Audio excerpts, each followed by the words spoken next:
Hari ini kita bakal bahas tentang Real World Asset atau RWA dalam dunia kripto. Jadi, RWA itu basically aset nyata yang ditokenize ke dalam dunia digital. Nah, tapi apa sih keunggulan RWA ini? Pertama-tama, likuiditasnya itu naik drastis. Bayangin, properti atau barang seni yang tadinya susah didapetin, sekarang bisa diperdagangin dengan lebih gampang di pasar kripto. Jadi, ini benar-benar mempermudah kita yang pengen ikutan invest atau jual beli aset. Gak cuma itu, dengan tokenisasi RWA, pintu investasi ke aset dunia nyata jadi lebih terbuka lebar. Karena bukan cuma orang-orang yang punya modal besar aja yang bisa akses, tapi yang modalnya lebih kecil juga bisa ikutan. Terus bakal timbul pertanyaan, gimana kalau masalah keamanannya? Teknologi blockchain yang dipakai dalam tokenisasi RWA ini bisa dijamin keamanannya guys. Bikin semuanya jadi lebih transparan dan aman.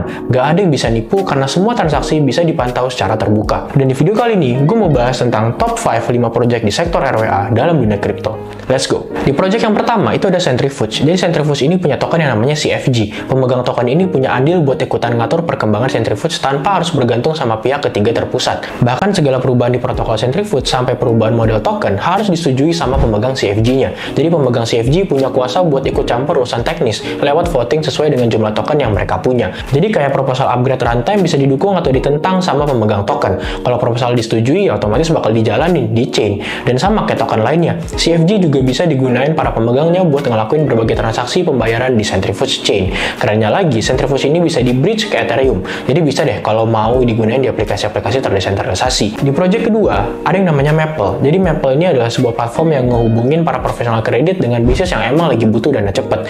Jadi di Maple, para profesional ini ngurusin pinjaman yang disindikasikan buat dipinjemin ke peminjam institusional demi mendanai pertumbuhan dan operasi bisnis. Maple ini beda dari yang lain karena mereka adalah pasar on-chain yang fokusnya khusus buat investor terakreditasi institusional dan individu. Di sini, orang bisa dapat peluang pinjaman yang high quality sesuai sama kebutuhan likuiditas, resiko, dan return mereka. Nah, setiap detail pinjaman, termasuk jangka waktu dan statusnya, ditampilkan secara transparan. Jadi, para pemberi pinjaman bisa ambil keputusan dengan tepat sebelum alokasikan modal. Maple sendiri punya token guys, yang namanya MPL. Dengan punya token ini, pengguna itu bisa dapetin bagian dari pendapatan biaya dan stake asuransi ke liquidity pools. Nah, baru deh mereka bisa akses peluang yield pendapatan tetap di Maple dengan ngedeposit modal ke liquidity pools. Nah, liquidity pools ini bakal dikelola sama investor berpengalaman yang kita kenal sebagai pool delegates. Project ketiga, itu ada namanya TrueFi. Jadi TrueFi ini adalah project peminjaman terdesentralisasi yang berjalan di jaringan blockchain Ethereum.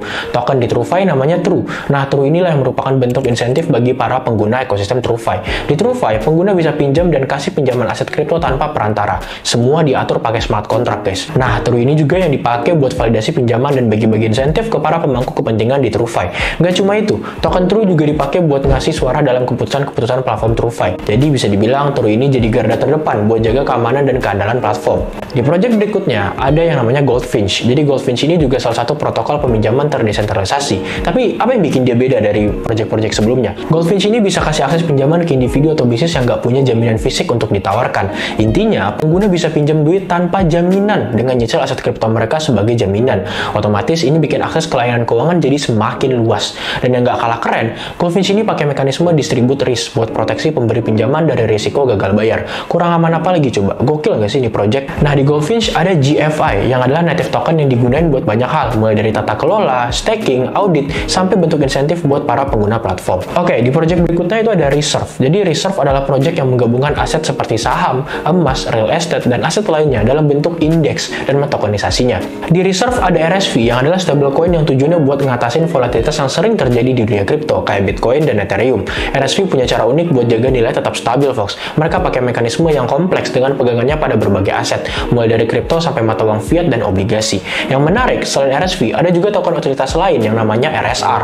Nah, RSR ini punya peran penting dalam menjaga stabilitas RSV. Jadi mereka bekerja sama untuk bikin nilai RSV tetap stabil. Ya harapannya RSV dan RSR ini bisa jadi pilihan yang lebih stabil ketimbang kripto-kripto lainnya lah ya. So itu dia tadi folks, review singkat tentang 5 project kripto di sektor real world asset. Video ini bukan saran untuk kalian ngebeli 5 koin yang udah gue sebutin tadi ya. Tapi video ini mungkin cuma referensi buat kalian yang mau nyari beberapa hal tentang project kripto yang udah gue sebutin tadi. Jangan lupa untuk tetap lakuin riset kalian sendiri. Dan kalau menurut kalian, project mana nih yang paling menarik? Share pendapat kalian di kolom komen. Makasih udah nonton. See you in the next video. Bye-bye.